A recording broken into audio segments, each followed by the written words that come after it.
या हाँ जी। प्रणाम। जी भाई साहब बताएं। समझ तो आती है, पहले होती भी थी लेकिन आजकल टूट रही है, उसको क्या किया जाए? क्या चीज भाई साहब, फिर से बोलें। मतलब समझ तो रहे हैं, हम्म। पहले भी समझे थे, जी। लेकिन आजकल भाव पक्ष गड़बड़ा रहा है, उसको क्या किया जाए? हाँ, भाव तो पक्ष फिर कैसे गड़बड़। समेटा जाए? हम्म। मतलब इसको प्रैक्टिकल करके इसमें कैसे उतरा जाए? मतलब जो ध्यान की गहराई जो है, ये तो ज्ञान के ही तीन पक्ष बताए गए हैं। हाँ हाँ। तो मतलब अब जैसे नेटवर्क से बाहर हो जाते हैं, तो उसको फिर कैसे किया जाए? उसका क्या ये हो सकता है? अपनी अनुभूति कुछ आप बताएं। मतलब हमारा पर्सनल अपना ये बता रहे हैं, जी। तीनों कुछ है, अच्छा ये नहीं है। मतलब भाव हाँ, पक्ष हमारा बहुत ही कमजोर हो चुका है। ये नवरात्रि में साधना की थी आपने 24,000 की? जी, हुआ था। पर अच्छा। वही धरते पकड़ते, हाँ हाँ। वही है कि मतलब नहीं होते हुए भी बीज उल्टा या सीधा जबरदस्ती मन को खींच करके करना पड़ता है। हाँ हाँ। अभी भी स्थिति वही चल रही ठीक, आसानी से कितनी माला जप हो जाती है? आसानी से, बिना किसी है। आसानी दबाव से के। मतलब 10 11 तो करीब। ठीक है, बढ़िया है। लेकिन वही है, मतलब उतराते हुए, मतलब आसानी से क्या हो तो 1 घंटा बैठने का आदमी का रियाज है। हम्म। तो सिंपली हिसाब से बैठते हैं, उसमें भी मतलब उचटता है, कई बार मन उचट भी जाता है। स्वाभाविक है। फिर भी ठीक है।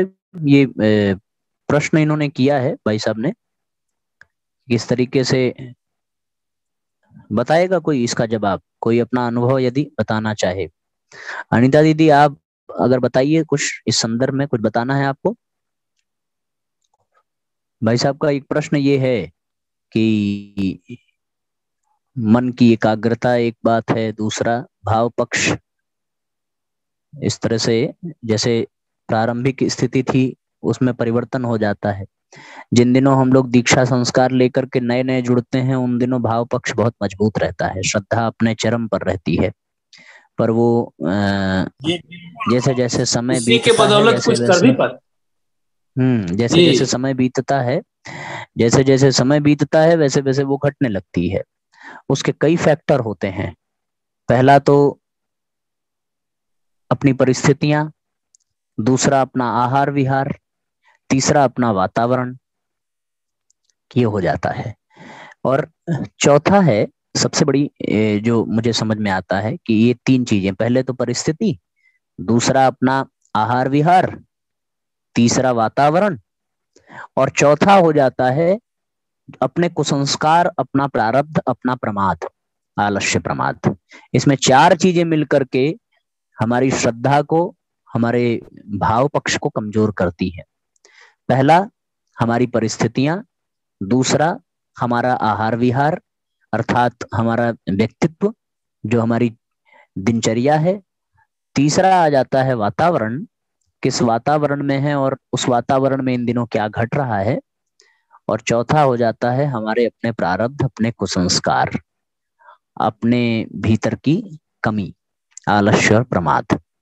इन चार चीजों को ध्यान में रख करके ही भाव पक्ष घटता बढ़ता है। जैसा इनका रेशियो होगा वैसा ही हमें मिलेगा। इसी को केंद्र में रख करके, इसीलिए परम पूज्य गुरुदेव ने यह विधान बनाया कि हम वर्ष में एक बार अपने गुरुधाम की यात्रा करें, जिससे हमारी हमारा वातावरण बदले, हमारी परिस्थितियां जो हैं हम उनसे बाहर निकलें, और गुरु के आश्रम में पहुंच करके हम अपने प्रारब्ध, अपने कुसंस्कारों का वहां पर त्याग कर सकें और फिर से वो ऊर्जा, वो श्रद्धा लेकर के आए। एक नियम ये बताया था गुरु जी ने। दूसरा नियम ये बताया था कि हम लोग अनुष्ठान 6 6 महीने पर नवरात्रि पर्व का करते चलें, क्योंकि नवरात्रि पर्व का ये जो अनुष्ठान है, इसकी विशेषता ये है कि पिछले 6 महीने के प्रारब्ध को ये काट देता है, और फिर से अगले 6 महीने का फिर अगली नवरात्रि में कट जाता है। जो न कर सके फिर वो 1.25 लाख वाला अनुष्ठान करें, जो गायत्री मंत्र के माध्यम से होता है वो 1 वर्ष के प्रारब्ध को काटता है। और अपनी जो दैनिक उपासना है, 10 माला, 11 माला, 15 माला जो भी है, उससे दिन भर के प्रारब्ध का जाने अनजाने में जो संस्कार पड़ते हैं उनका परिमार्जन होता है, उनका परिष्कार होता है। तो ये तो बीच बीच में आपने नवरात्रि का किया। अब वो श्रद्धा संवर्धन के लिए इसमें 2 चीजें हैं, या तो फिर एक बार शांति कुंज की यात्रा हो, कोई ऐसे तीर्थ स्थल का तीर्थाटन हो जहां पर हमारी श्रद्धा और पुनः हमें आध्यात्मिक वातावरण की अनुभूति हो सके, वहां से बल मिलेगा। तीसरा, ये तो पहला। दूसरा ये हो गया कि हमारी श्रद्धा विशेष रूप से उस समय भी बहुत बढ़ती है जब हम कोई किसी कार्यक्रम का आयोजन करते हैं। इसमें भी जैसे मान लीजिए नहीं जा पा रहे हैं तो किसी कार्यक्रम का आयोजन करें और उसको फिर गुरु कार्य समझ करके उसको संपन्न करें, या अपने से ही कोई लक्ष्य निर्धारित करें कि हमें इतनी देर गुरु कार्य में समय देना है। तो उससे भी श्रद्धा बढ़ती है जब उसमें सफलता मिलती है, नई नई चीजें सीखने को मिलती हैं। तो अपनी जो जप से प्राप्त ऊर्जा है, उस ऊर्जा को एक दिशा मिलेगी, तो वो जिस दिशा में बढ़ते जाएंगे फिर अपने आप वो श्रद्धा फिर बढ़ने लगती है। इन चीजों का तारतम्य बना करके चलना पड़ता है। या फिर किसी ऐसे व्यक्तित्व के सानिध्य में कुछ समय, कुछ काल तक रहें जिसका व्यक्तित्व ऐसा आकर्षण हो, जो खुद भी साधक स्तर का हो, उससे अपने मन की बातों को शेयर करें, साझा करें और उसके द्वारा बताए गए संदेश को ध्यानपूर्वक आत्मसात करें। ऐसा अगर कोई नहीं भी मिलता है तो उपासना से संबंधित और ध्यान से संबंधित परम पूज्य गुरुदेव के साहित्य को पढ़ना, इसका मतलब ये हो गया कि गुरुदेव जैसे व्यक्तित्व के साथ वार्तालाप करना हो गया।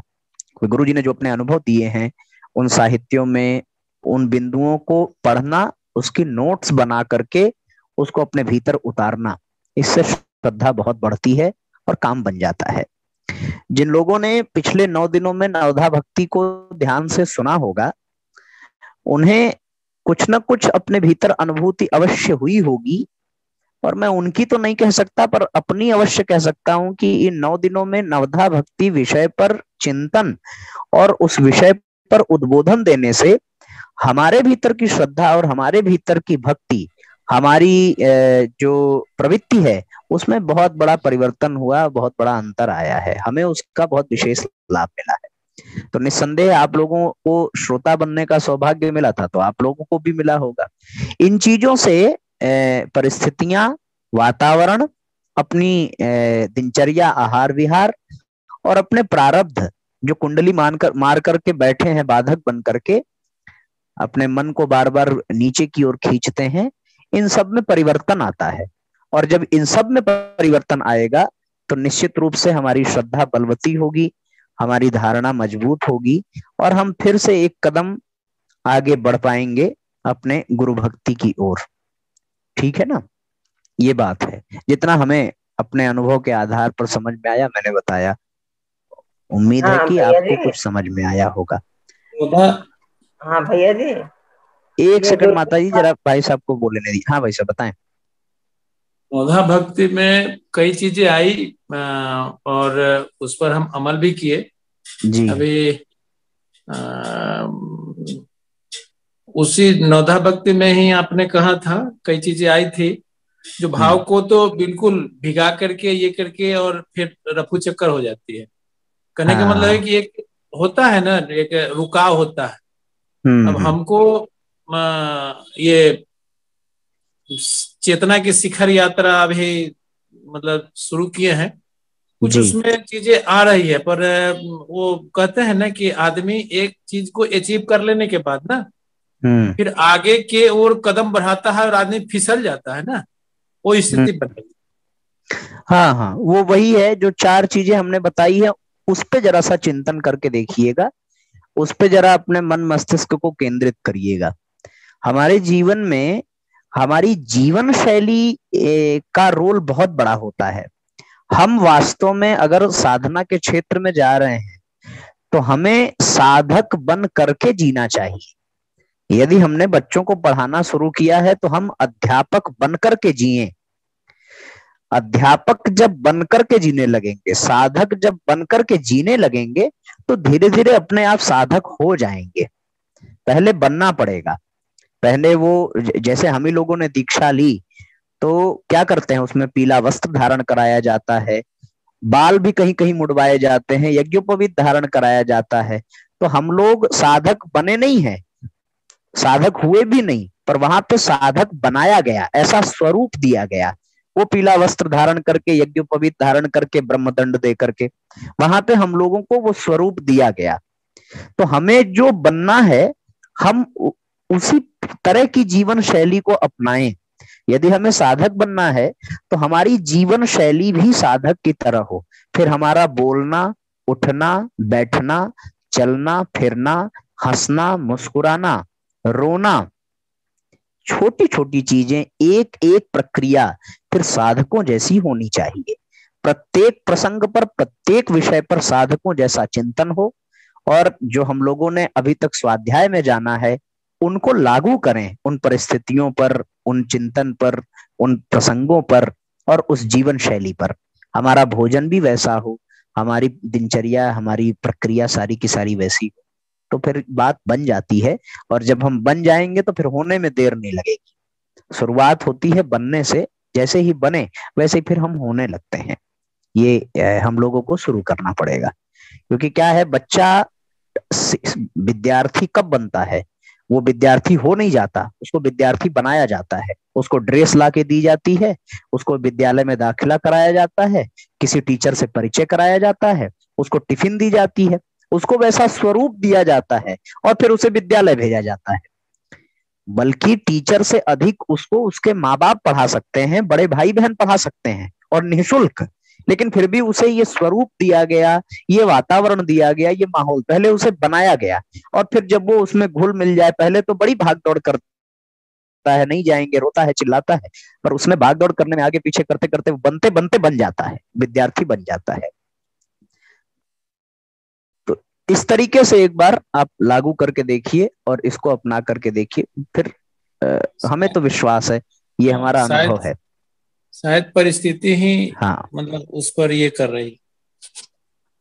चार चीजें हैं भाई साहब: वातावरण, परिस्थिति, आहार विहार और अपने कुसंस्कार। यही चार हमेशा बाधक बनते हैं। इन चारों को बदलने के लिए प्रयासरत रहना है। ठीक है भैया जी, नमस्ते। बहुत बहुत धन्यवाद, आपने इतना अच्छा से बताया। हमें भी इस चीज का वो था, लेकिन हम पूछ नहीं पा रहे थे। भैया ने पूछा, हमको भी इसका समाधान मिल गया।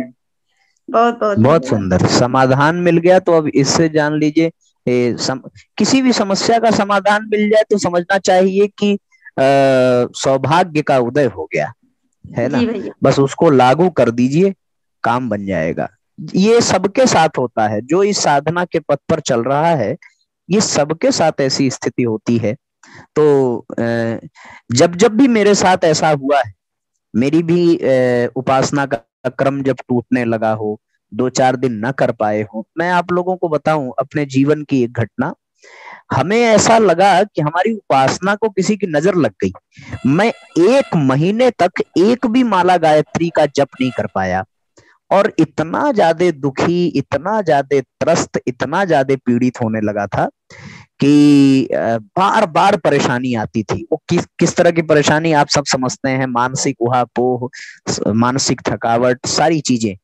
1 महीने तक जब जब हम जप करने की कोशिश करें तब कोई व्यवधान आ जाए, और या तो हम बीच में उठ जाएं, या तो शुरू ही न कर पाए, या मन ही न बना पाए।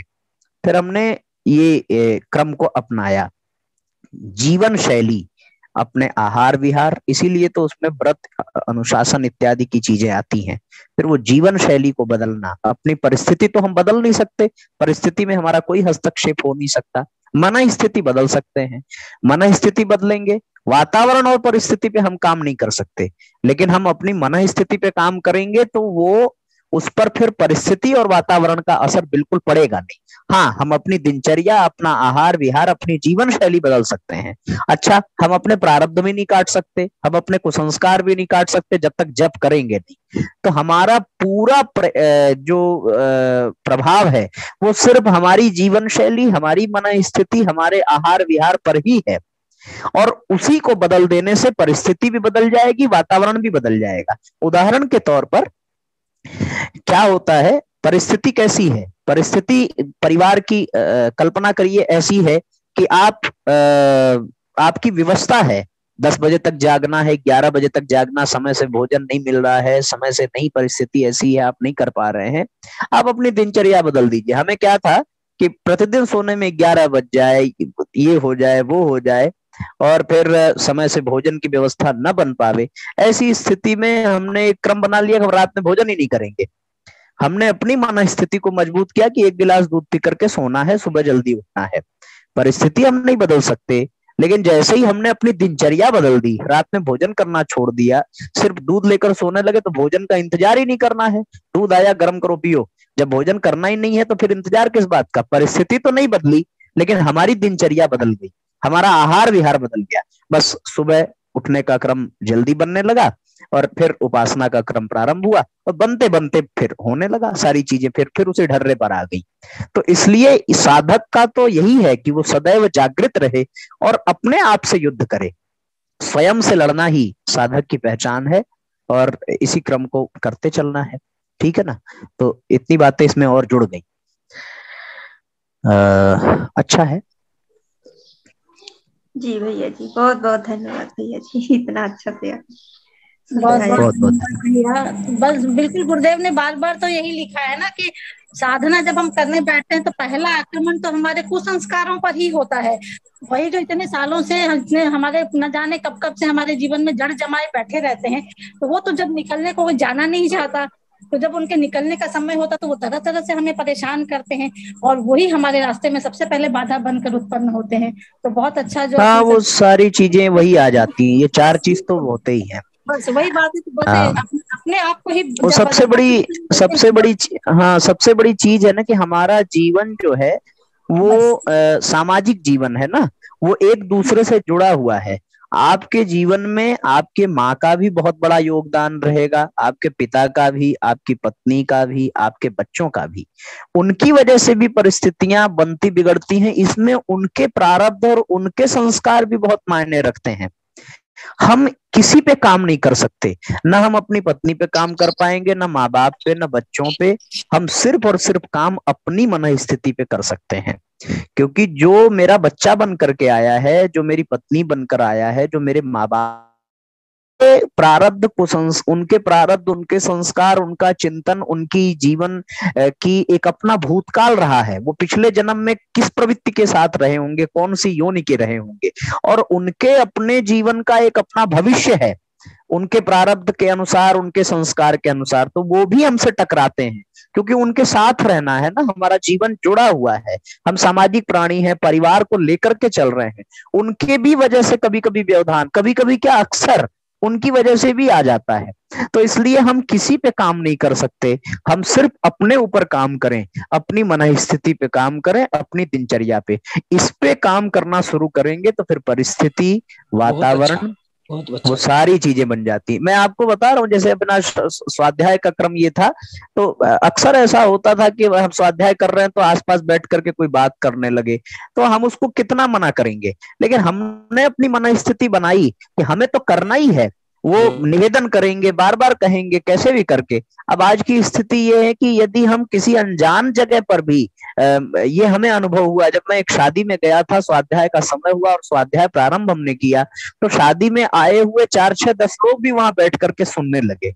वो हमारी मन स्थिति ऐसी हमने बनाई, हम लोगों ने अपनी मानसिक शक्ति, उन तरंगों को, संकल्प शक्ति को वातावरण में फैलाया, तो सामने वाला व्यक्ति भी उससे जुड़ गया। तो इस चीज को हमें करना है, हम अपने ऊपर काम करें, बस इतना है। इन्हीं बातों के साथ आइए आज के सत्र को विराम देंगे। सबके स्वास्थ्य लाभ के लिए महामृत्युंजय मंत्र, फिर गायत्री मंत्र। ओम त्र्यंबकम यजामहे सुगंधिम पुष्टिवर्धनम उर्वारुकमिव वंदनान् मृत्योर्मुक्षीयमामृतात्। गायत्री मंत्र।